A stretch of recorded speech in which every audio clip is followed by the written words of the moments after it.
Okay. చూడండి, మీరు చూస్తున్నది సూర్య దేవాలయం. సూర్య దేవాలయం ఆంధ్రప్రదేశ్లో ఎక్కడుంది? కేవలం అరసవిల్లి, శ్రీకాకుళం పట్టణంలోని అరసవిల్లి గ్రామంలోనే ఈ సూర్య దేవాలయం ఉంది. తర్వాత అతి ఫేమస్ భారతదేశంలో కోణార్క్లో ఉంది. కోణార్క్లో ఉన్న ఆలయం ఆల్రెడీ శిథిలమైపోయింది. అక్కడ పూజలు పునస్కారం ఏమీ లేవు. సృష్టికి మూలాధారం ఎవరు? సూర్యుడే. సూర్యుడు ఉంటేనే ప్రాణం ఉంటుంది, సూర్యుడు లేకపోతే ప్రాణం అనేది ఉండదు.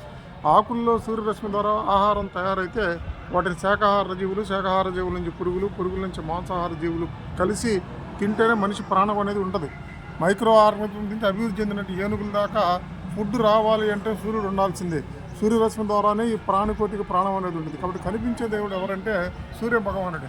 అట్టి సూర్య భగవానుడికి ఆంధ్రప్రదేశ్లో ఉన్న ఒకే ఒక ఫేమస్ ఆలయం అరసవిల్లి. దాని తర్వాత ఇప్పుడు మీరు చూస్తున్న ఆలయం కొత్తగా నిర్మించబడింది.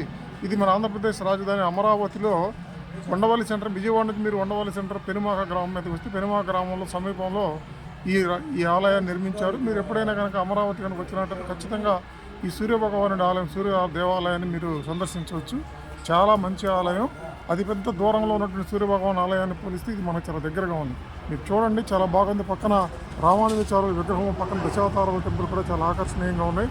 అమరావతి వచ్చినప్పుడు ఖచ్చితంగా ఇది మిస్ అవ్వద్దు.